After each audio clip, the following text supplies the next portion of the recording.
Umpisahan muna natin yung walang kwenta, yung kay Roque. O eto, nire-real talk ko si Roque, mga kababayan. O, no? Kasi naman si Roque, kung ano-ano lang po ang pinagsasasabi. Ayaw namang umuwi, ayaw ipagtanggol yung kanyang sarili sa Pilipinas. Di ba sabi ni Sir Tony Conejero, Mark, kumusta lang kaya si Buloyski? Ayun po, nakapiit pa din ho hanggang ngayon.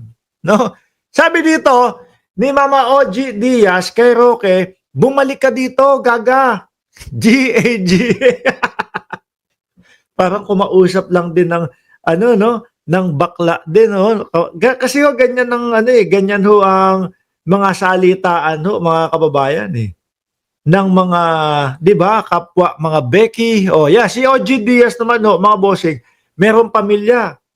'Di po ba? Merong pamilya, may anak. Oh, pero naglalantad. Yung kay Roque, ang dami nang nagsasabi, yung mga kapwa niya, naaamoy na siya. Mga kababayan, hanggang ngayon ayaw pa din maglantad. Anyway, wala naman pong masama dun no? No. Bumalik ka dito, gaga.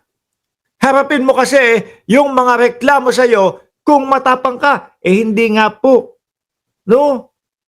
Hindi nga ho.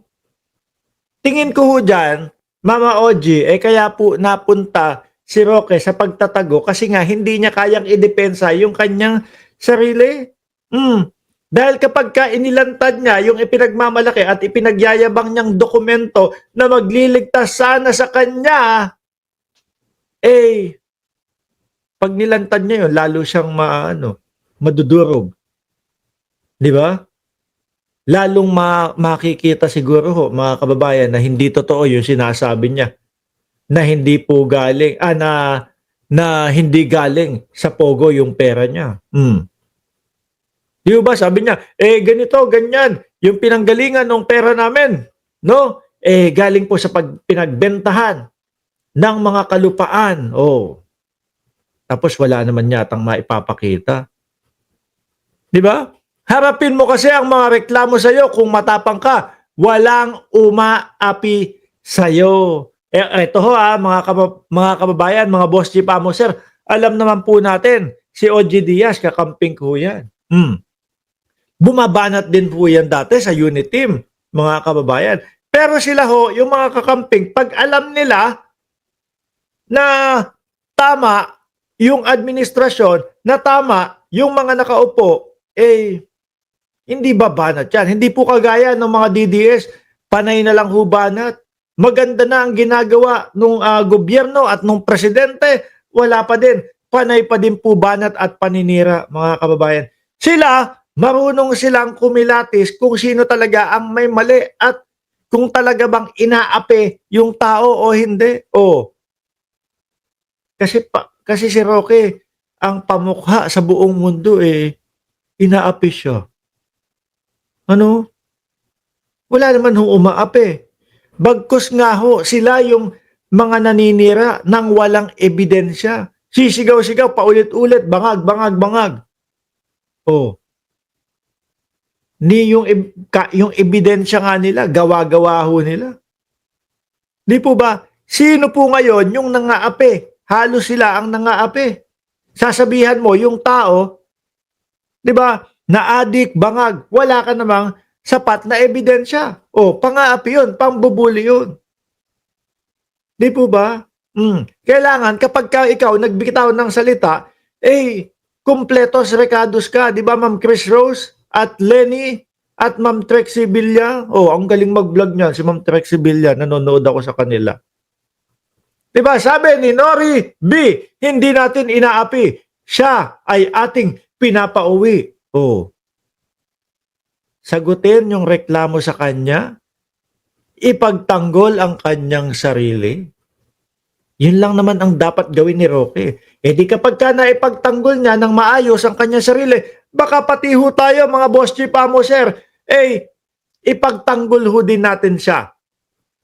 Di po ba? Yun lang naman ang gusto nating makita marinig kung ano ang kanyang panig. Pero mas pinipili ho mga kababayan na magtago ni Roque. Di ba?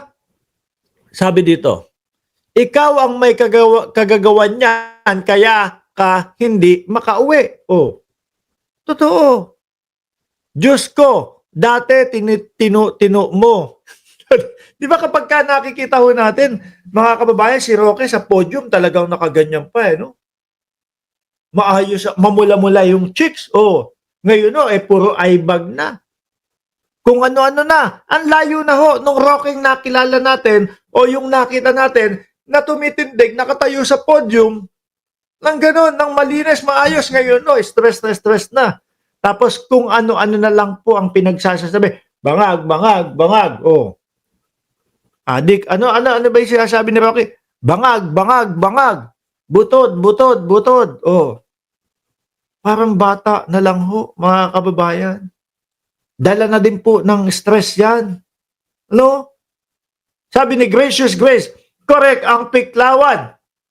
At ano yan, correct ang Pinklawan at NPA marunong manahimik pag natutugunan ang kulang. Tanging ang DDS lang ang walang kakontentuhan. Oh, sabi sa iyo ni Shiro Kansaki, bakla, bakla, bakla. Oh, anyari na sa iyo ngayon, te. Ayun, stress. Yung eye bag, itim na itim. Oh. Hinaharap kasi ang problema, Roque. 'Di ba? Hindi pinagtataguan. Akala ko matatapang kayo. 'Di ba? Parang tumatandang paurong 'yan. Yes ho, totoo. Mga kababayan, yung mga kilos ni Roque, yung mga pinagsasasabi niya, yung mga pagpunta nila sa kalsada ho, mga boss chief amo sir, daig pa ho ang bata eh. No? Sabi ni Joel Q, laylay ang pisngi.